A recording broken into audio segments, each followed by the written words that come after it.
तालुक्यातील बाभळगाव येथील संत तुकाराम सामाजिक संस्था व ग्लोबल विलेज कला विज्ञान व वाणिज्य महाविद्यालय बोरामणी यांच्या संयुक्त विद्यमाने इटकळ येथील साई मंगल कार्यालयात जात्यावरील ओव्यांची परंपरा जपणाऱ्या आधुनिक बहिणाबाईंचा सन्मान कवयित्री बहिणाबाई चौधरी राज्यस्तरीय पुरस्कार देऊन गौरवण्यात आले। या कार्यक्रमाच्या अध्यक्षस्थानी महाराष्ट्र राज्याचे माजी कॅबिनेट मंत्री माननीय मधुकरराव चव्हाण हे होते, तर प्रमुख पाहुणे म्हणून ज्येष्ठ साहित्यिक, कवी व विचारवंत योगीराज माने, महाराष्ट्र राज्य पोलीस तक्रार प्राधिकरण मुंबईचे सदस्य उमाकांत मिटकर, शिक्षण प्रसारक मंडळाचे सचिव रामचंद्र आलुरे, जवाहर महाविद्यालयाचे प्राचार्य डॉक्टर उमाकांत चनशेट्टी, सेवानिवृत्त प्राचार्य संगमेश्वर जळकोटे, कवयित्री कविता पुदाले, प्राचार्य आसमा नदाफ, लताबाई काळुंके यांची प्रमुख उपस्थिती होती। या पुरस्कार सोहळ्यामध्ये कांताबाई शिंदे, संभाजीनगर, सुशीलाबाई हुकिरे, केशेगाव, सुलाबाई सर्वदे, येवती, गवळण बांगर, बांगरवाडी,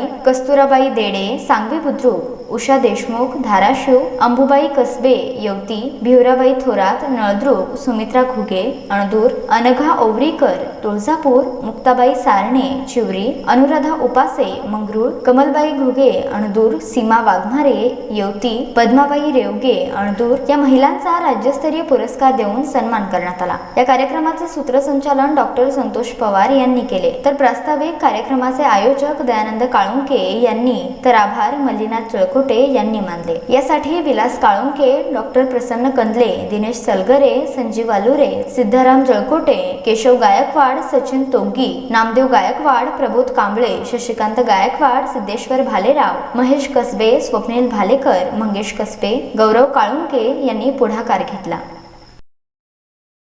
पिढीला ओळख व्हावी, जुन्या पिढीची जी काही गाणी असतील, कामकाज असेल त्याची ओळख व्हावी म्हणून आजचा कार्यक्रम अतिशय चांगला झालेला आहे आणि मला मनापासून या कार्यक्रमात एक आनंद घेता। जुन्या आठवणी त्या कार्यक्रमामुळे आम्हाला झाल्या, त्याच्यामध्ये अतिशय आनंद कार्यक्रम घेतला, त्याला धन्यवाद। ही लुप्त चाललेली कला जी आहे दयानंद काळुंके आणि त्यांच्या टीमने अतिशय चांगल्या पद्धतीने या महिलांना सन्मान करण्याचं काम केलेलं आहे।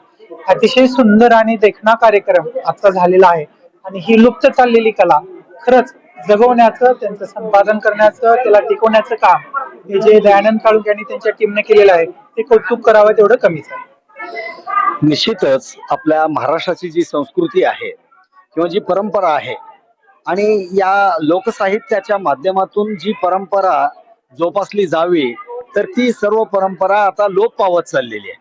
तर तेव्हा अशा या परिस्थितीमध्ये या आपल्या लोकसाहित्याची जपणूक व्हायला पाहिजे आणि ग्रामीण भागातल्या ज्या परंपरा आहेत त्या परंपरा टिकल्या पाहिजेत।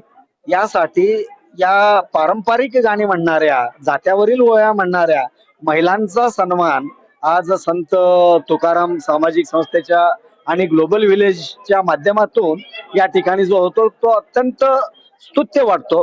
कारण का की ही संस्कृती जपली पाहिजे। कारण आता बारशापासून आपल्या पूर्ण मराठी संस्कृतीमध्ये म्हणा किंवा हिंदू संस्कृतीमध्ये की जन्मापासून ते अंतापर्यंत असे काही गाणी आहेत आणि ते गाणी गायल्याशिवाय तो कार्यक्रम पूर्ण होत नाही। परंतु आज अशी परिस्थिती निर्माण झाली की पाळण्यात घालताना देखील कॅसेट लावावं लागू लागलंय, गाणी म्हणणारे नाहीयेत किंवा चोळीच्या कार्यक्रमाच्या वेळेला, लग्नाच्या वेळेला तेल लावताना देखील आज गाणी म्हणणारे कोणी भेटत नाहीयेत। तर तेव्हा अशा या सर्व परिस्थितीमध्ये ही संस्कृती आणि ही कला आणि ही परंपरा जोपासण्यासाठी या महिलांच्या माध्यमातून नवीन येणाऱ्या पिढीला देखील असे ही जी काही ठेवा जो आहे हा साहित्याचा अनमोल असा ठेवा त्या पुढच्या पिढीपर्यंत जाण्यासाठी आणि पुढच्या पिढीला देखील प्रेरणा मिळण्यासाठी हा उपक्रम अत्यंत स्तुत्य वाटतो। तर तेव्हा दयानंद काळुंके आणि त्यांच्या सर्व सहकार्यांनी हा जो काही सन्मान सोहळा आयोजित केला त्याबद्दल मी त्यांचं कौतुक करतो आणि या सर्व महिलांच्या योगदानातून ही परंपरा आपण टिकवण्याचा प्रयत्न करताय त्याबद्दल आपले मनपूर्वक अभिनंदन। मुळात मी लोककलेवर प्रेम करतो। 1993 चा प्रलयंकारी भूकंप झाला तेव्हापासून आजतागायत महाराष्ट्रीयन सगळ्या लोककला सादर करून त्यांच्या नकला करून समाजाचं मनोरंजन आणि प्रबोधन मी करत आलेलो आहे। कारण महाराष्ट्रीयन लोककलाकारांनी जागतिक लेवलवर एक महाराष्ट्राचं नावलौकिक कमवण्याचा प्रयत्न केलेला आहे आणि असंख्य मानाचे तुरे या महाराष्ट्रीयन कलाकारांनी रोवलेले आहेत. परंतु महाराष्ट्रीयन कलाकार हा उपेक्षित आहे, वंचित आहे. त्यांना कुठेतरी त्यांना न्याय देण्याचा प्रयत्न आपण ह्या वेगवेगळ्या कार्यक्रमातून आपण करत असतो. जात्यावरची ओवी हे लोप पावत चाललेली आहे. आमचं जाता आज कालबाह्य झालेलं आहे. तंत्रज्ञान आणि विज्ञानाच्या युगामध्ये खूप मोठी प्रगती केली आणि अनेक गोष्टी पुढे आलेल्या आहेत. परंतु ही जातं आमचं कालबाह्य झालेलं आहे. ते जातं, त्या जात्यावरती ओव्या गाणाऱ्या आमच्या मायमावल्या तशाच आहेत. ह्या कलेला कुठेतरी अभिजात दर्जा प्राप्त व्हावा, ह्या कलेचा कुठेतरी सन्मान करावा म्हणून संस्थेच्या वतीनं या महाराष्ट्रीयन लोककला म्हणून जात्यावरच्या ओव्या गाणाऱ्या या आधुनिक बाईंचा सन्मान आम्ही आमच्या पद्धतीने या ठिकाणी केलेला आहे आणि खूप चांगल्या पद्धतीचा भरभरून प्रतिसाद मला ह्या कार्यक्रमाला मिळालेला आहे. यात मला मोठा आनंद आहे. गेल्या वर्षी तुम्ही हलकी वाजवणाऱ्यांचा सन्मान केला, यावर्षी जात्यावर गाणी म्हणणाऱ्यांचा सन्मान केला. कदाचित पुढच्या वर्षी काय संकल्पना असेल?